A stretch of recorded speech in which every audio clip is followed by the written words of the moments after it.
Hey everybody, welcome to J Stern Designs and welcome to the Prom Gown Sew Along. I'm super excited to get going on this again because I'm kind of antsy to finish it because I have a lot of other things to do on my list after I finish it. So I want to get started today and talk about the boning. I want to show you the strapless bra that I got for Abby to wear because it's really important to have proper foundation when you're wearing a strapless gown. And then I want to talk about making silk charmeuse a little bit easier to cut out because I want to show you how I cut out my the top strapless foundation. All right, so let's start with the fabric. These are my back pieces. Okay, and you can see this is the center back right here, and you can see that they're interfaced. Okay, and see how nice they are? And they were very, very easy for me to cut out because what I did was I interfaced the entire piece. So here's the piece of fabric I'm going to use to cut out my side front pieces. I haven't cut it out yet because I wanted to show you. But see how nice that is? I can literally cut each piece out nice and quick without worrying about the fabric shifting around because the interfacing is already attached. The other nice thing about that is I only have to cut out each piece once. I don't have to cut out interfacing and the silk for each piece. So I sort of measured how much I wanted, the basic size I needed, made sure the fabric was on grain, like I showed when I showed how to cut out the skirt pieces in one of the earlier episodes. And then I basically fused the interface onto the entire piece. And you can see how nice that is. This will be really easy. And I already know it's really easy to work with because I've already cut out the center, front, and back pieces. I left this to show so you could see literally how easy it is now to cut these out. So that's how I'm going to cut out the rest of my silk. Now let me show you Abby's strapless bra. Notice it has the boning and it's this one has the plastic bones, but there's some in the center, underneath the cup, and also on the sides. So we're going to put our boning straight up across the bust on those princess seams, so there'll be additional boning going up over to the top of the foundation. So I'm hoping together these will work to be feeling very secure when she's wearing it. So I will keep you updated on that after I get the boning together. The boning that I'm using is pre-cut, ready to go pieces of boning. And you need to have your boning at least an inch shorter than the place on the bodice that you're going to put it. So for example, I'm going to use spiral steel boning. And if we look at these really close up, you can see that they're made of like sort of a steel coil, and they're very flexible while offering support to keep the dress up. And you can see that there's little metal covers over the top, so they're not pointy, they're nice and smooth, so we don't have to worry about them pricking or being pointy. So that's what I'm going to use in the front. And then in the back, I'm going to use these 1/4 inch solid steel boning. And the nice thing about these is they don't wiggle side to side. They're not as flexible. So in the back, it'll help keep the back of the dress up where there's not a lot of movement. So we don't have to worry about moving around because it's across the back. So I got these sort of stable ones to go there. So I think that's going to work out really well. The ends are rounded and dipped in some sort of it's probably some sort of latex or plastic or something, so they're not sharp. So it's got nice soft ends. But again, I'm leaving space between the actual seam and the end of the boning, top and bottom, so they're not going to be pressing against the seams. So to get the boning on, unlike the kind of boning that you can get at Joann Fabrics or other sewing supply places where the casing comes with plastic boning, because you can get plastic or nylon boning that it's cut to fit and it comes with a casing. I had to buy the casing separately.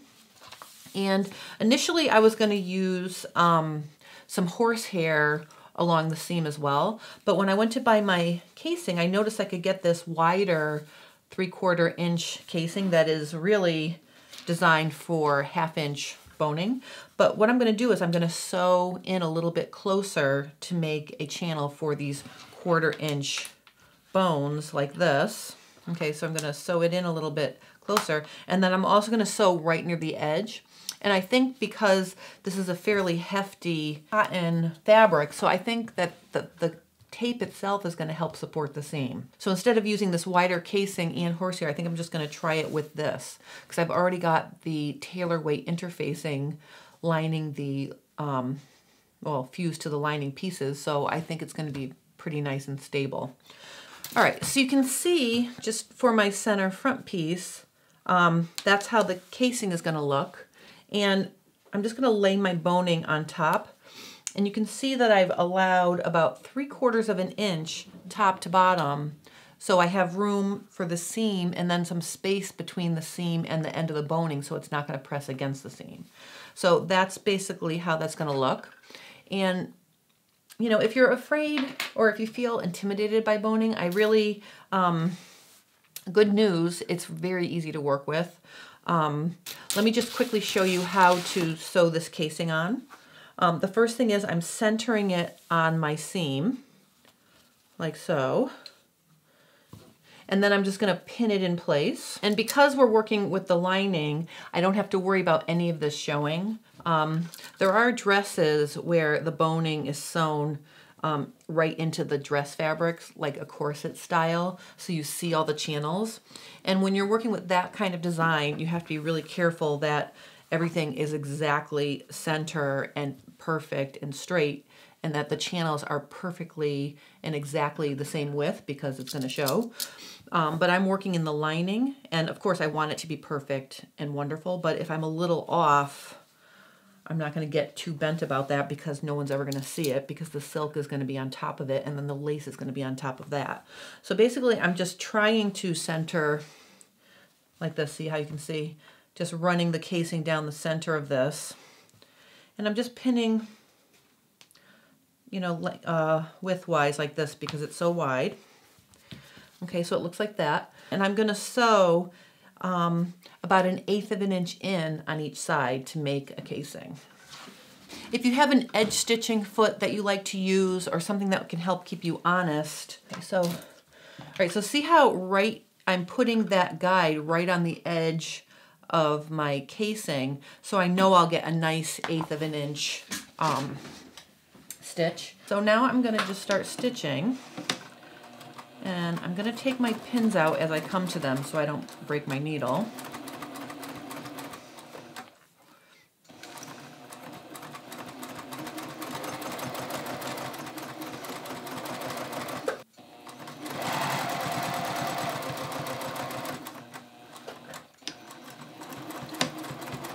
Okay, and then I'm going to turn it around. Then I'm going to turn it around and go in the opposite direction.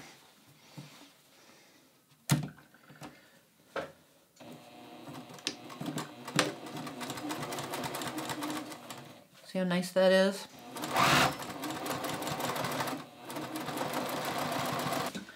All right, so let's take a look at how the lining looks from the right side. You can see that it's got 2 rows of stitching going down the center front seam now. And that's why I was saying it's nice if it's perfectly centered, because it looks nice and neat. And if this were on the outside of my garment, I would have been super careful to do that. I think I'm a little off there, but mostly, you know, I'm pretty happy with the way that looks. From the wrong side, it looks like this. And now I can slip this boning right into the casing,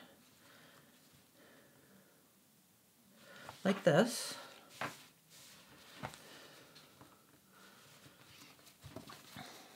Okay, so you can see now it's going to add stability to the shape of, you know, the dress as it goes, as it fits over the bust. And I'm going to add those bones right along this seam that goes across the bust, like that goes up and over the bust. And then I'm going to put boning diagonally along this side panel, and that's going to help support the side of the bust. So I'm going to do those 4 more bones, 2 on each side. Then I'm going to try it on again because I want to make sure if I need to take it in, once you've sewn across these seams, you'd have to take it out to take it in. So I know it fits pretty well, but just to be extra safe, I'm going to leave the bone that's going to go on the side seam off until I try it on. Just want to show you one other thing. I'm laying this wrong side out, and I'm just going to clip